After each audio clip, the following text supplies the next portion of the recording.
Olá, meus amigos, tudo bem? Eu queria falar com vocês sobre a prova do TJ São Paulo, a correção de duas questões que geraram polêmica quando eu fiz a live de correção ontem no YouTube. Então, eu queria dar um complemento aqui para vocês, né, e trabalhar duas questões, a questão 3 e a questão número 5, tá? Quero aproveitar para explicar o tema, dar uma mini aula, porque esses temas podem cair em outras provas. Então fica atento aí, se você assistiu a live de ontem, tem uma errata aqui importante para a gente fazer. E quem não assistiu, depois vai lá no meu canal no YouTube, Aurélio Burré. Aproveita, se inscreve no canal, ativa as notificações. E se você estiver no canal do YouTube, vai no meu Instagram, tá aqui embaixo, @professor Aurélio Burré, não sei de onde você vai estar assistindo esse vídeo. Tá, vamos então fazer essa correção. Lembrando que eu lancei já um curso de segunda fase para a prova do TJ São Paulo. Tá na descrição do vídeo aqui no YouTube e também tá nos meus stories lá no Instagram.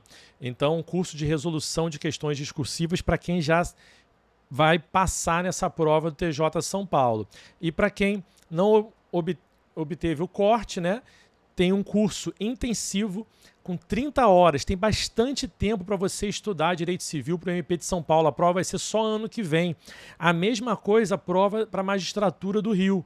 Então, gente, é hora de gabaritar civil. Vão ser 30 horas de aula, você vai poder assistir com calma, tem material em PDF, tem aulas teóricas e aulas de resolução de questão. E se você vai fazer os dois concursos, basta comprar um dos dois. E aí eu explico lá como que vai funcionar, né, a interseção dos dois cursos. Tá certo, gente? Então, vamos para a correção das questões aqui. Olha só. Olha só, colocando a questão na tela. Lembrando que eu estou fazendo esse vídeo antes do gabarito oficial. Mas, na minha opinião, a questão número 3 tem como alternativa correta, como a gente já tinha afirmado na live que eu fiz ontem, o gabarito é mesmo, nessa prova aqui, nessa configuração, a letra D, ou seja, a alternativa que traz essa dicção. Como a gente tinha afirmado, ela está de acordo com o artigo 1853. Artigo 1853. Então, aqui acho muito difícil ter algum problema.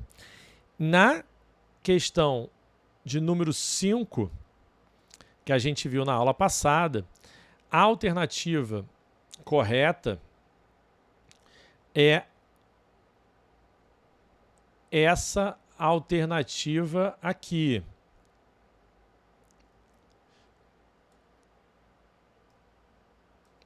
A letra A. E aí eu vou explicar por que é a letra A, tá? Então vamos lá. Vamos começar com essa explicação aqui já da questão número 5. Primeira coisa, antes de ler a questão, presta atenção, gente, porque isso pode cair em outra prova, pode cair numa prova discursiva. O que é a doação com cláusula de reversão? Ela está prevista no artigo 547. O doador, ao doar um bem, doador e donatário podem inserir no contrato de doação, digo os dois porque é um contrato, uma cláusula de reversão. O que essa cláusula diz? Caso o donatário venha a falecer antes do doador, ou seja, caso ocorra a premoriência do donatário antes do doador, o bem doado não vai para os herdeiros do donatário, volta para o doador. Perfeito? Essa cláusula é válida? É válida. O que não pode, como diz o parágrafo único do 547, é a doação em favor de terceiro. Eu posso fazer, dou o meu apartamento para João, caso João donatário morra antes de mim, o bem se reverte em meu proveito. Posso fazer isso? Posso. Agora, posso fazer, dou um apartamento para João.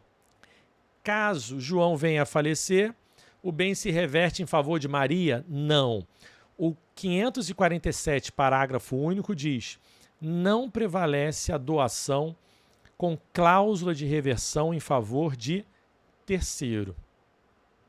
Quando a lei diz não prevalece, qual é a consequência?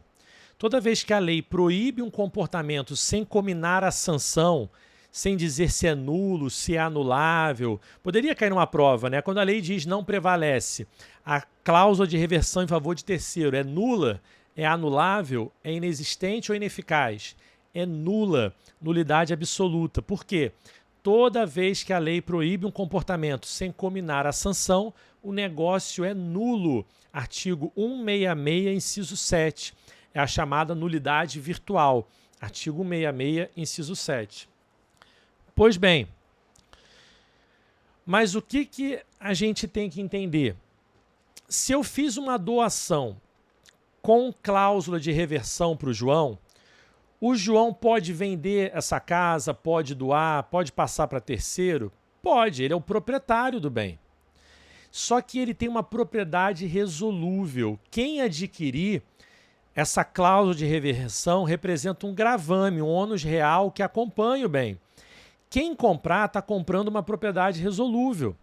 Então, se eu doei para o João e o João vendeu para Maria, caso o João venha a morrer antes de mim, o bem se reverte em meu proveito. Eu posso buscar o bem nas mãos de Maria, porque ela sabia que comprou uma propriedade resolúvel.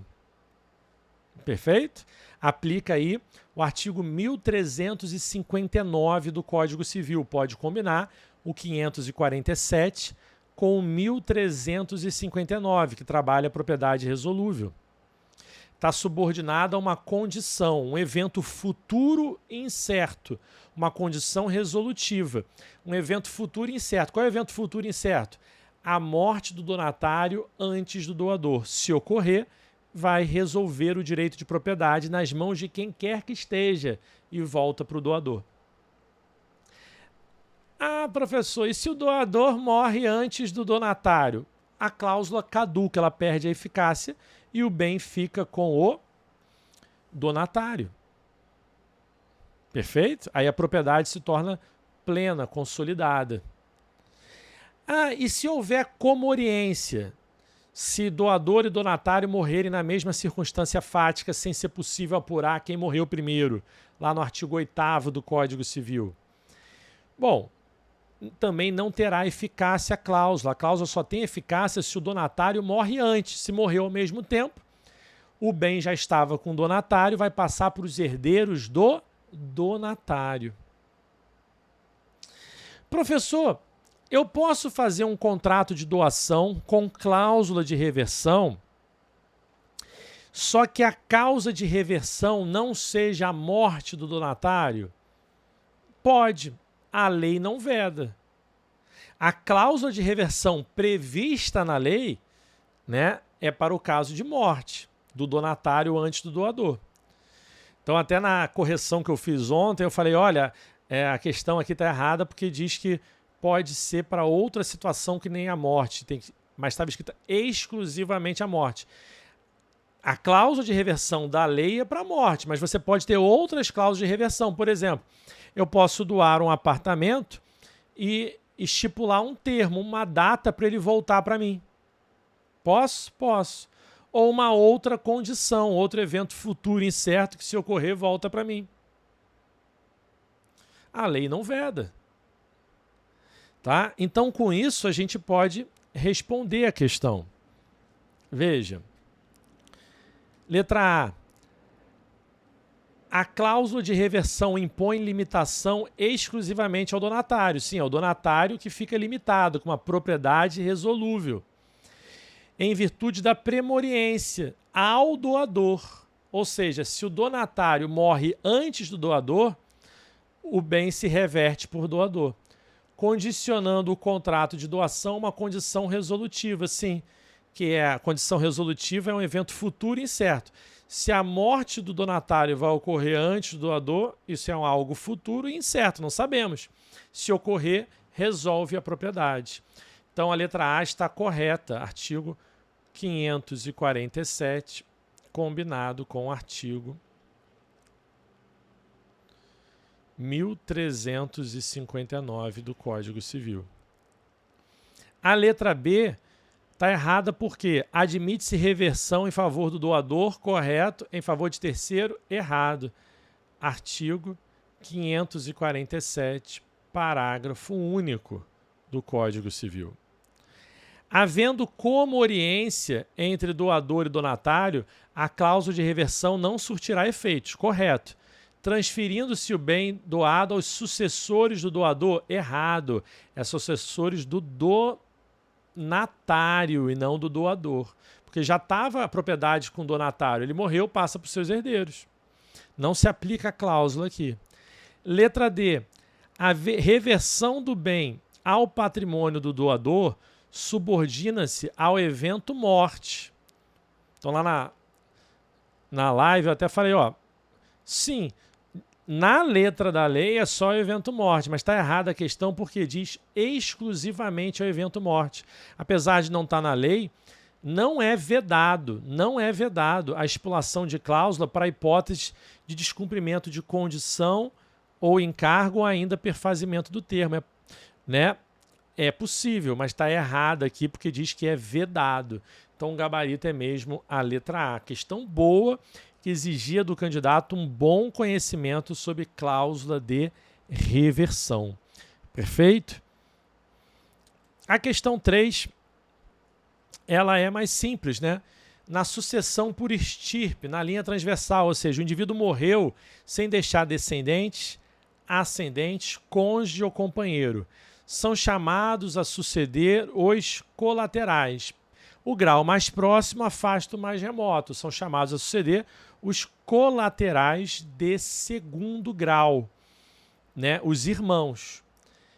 Então, havendo irmãos, os sobrinhos, que são colaterais de terceiro grau, não vão herdar, salvo direito de representação. Veja, há direito de representação na linha transversal só para filhos de irmãos, para sobrinhos, quando eles concorrem com irmãos. Então, o que acontece aqui? Olha só. Vamos imaginar a seguinte situação.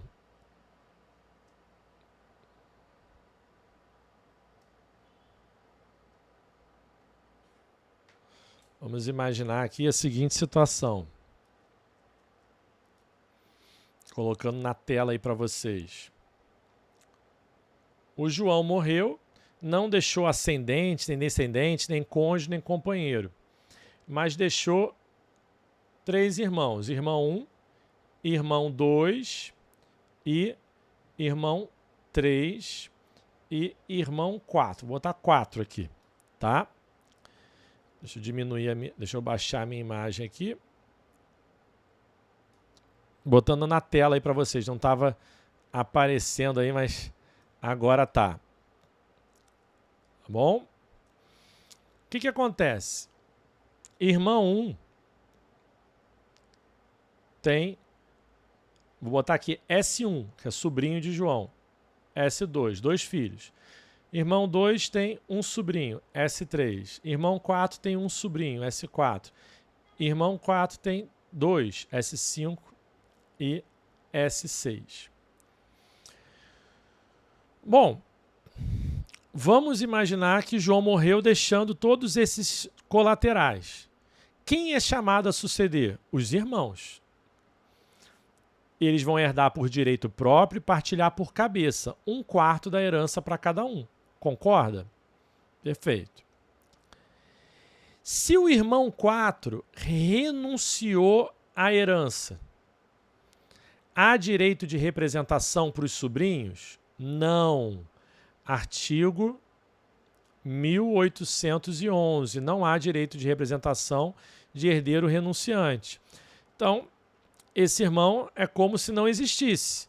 Então, a herança vai ser dividida por 3, 1/3 para cada irmão. Mas vamos imaginar que o irmão 1 é pré-morto. Morreu antes de João. O que vai acontecer? Aí, o quinhão dele vai ser passado para os sobrinhos, mas os sobrinhos não vão herdar por direito próprio, vão herdar por representação, ou seja, vão partilhar por estirpe. Eles vão dividir por 2 esse 1/3, vai dar 1/6 para cada. Perfeito? Veja, então, os sobrinhos não estão concorrendo exatamente com os irmãos, eles estão representando o seu ascendente falecido. Perfeito? Ah, e se os sobrinhos já tivessem falecidos também, passa para o sobrinho neto? Não. O direito de representação só vai até filhos de irmãos. Perfeito? Então, o que acontece aqui? Qual é, né, o gabarito, vamos dizer assim? Nesse caso, fica fácil, ó. Não há direito de representação na linha transversal. Errado. Há direito de representação até filhos de irmãos, até os sobrinhos. O direito de representação é limitado à dupla convocação. Na linha transversal não se fala nisso, porque o direito de representação é limitado até filho de irmãos. Tá? Então, não se fala nisso. Só tem uma convocação. Não havendo irmãos, sucede por representação os filhos dos irmãos. Tá? A dupla convocação é necessária quando tem na linha descendente, por exemplo. Então, o indivíduo morreu deixando 2 filhos vivos e um pré-morto. Esse pré-morto, quem vai herdar? Os netos do falecido sucedendo seu pai morto. Se não tiverem netos, se eles forem pré-mortos também, os bisnetos, aí a segunda convocação, mas aí vai até esse limite. Então a letra B está errada porque não tem nada a ver com a linha transversal. Letra C, o direito de representação dá-se em favor dos filhos de irmãos falecidos e dos filhos destes. Errado. Então o gabarito é mesmo a letra D. Há direito de representação exclusivamente em favor dos filhos de irmãos do falecido, quando com esses concorrerem. Então aqui é exclusivamente mesmo, era para marcar a questão que tem exclusivamente. O gabarito letra D. Vamos aguardar o gabarito oficial, mas na minha opinião são essas. Qualquer coisa a gente volta aqui para trazer mais esclarecimentos. Lembrem, no link na minha bio do Instagram, nos meus stories, o link aqui embaixo da descrição do vídeo para quem está no YouTube, dos cursos que eu lancei, e também tem o curso completo de Direito Civil, tem o Quebrando a Banca FGV, que é um curso só de resolução de questões da FGV, ideal para quem vai fazer a prova do ENAM, quem vai fazer prova que cobra a FGV, Quebrando a Banca FGV, questão de resolução de questões, de todas as questões da FGV dos últimos tempos. Então, é muito legal esse curso também. Então, procura lá, ou o novo curso Quebrando a Banca FGV, ou o curso completo de Direito Civil, ou o curso de segunda fase para a magistratura de São Paulo, ou o curso para o MP de São Paulo, ou para o TJRJ. Tem muita opção aí, tá? Não é por isso que você vai ficar sem aula. Tá certo, gente? Então, a gente se encontra numa próxima oportunidade. Deixe seus comentários nos vídeos. Muito obrigado. Tchau.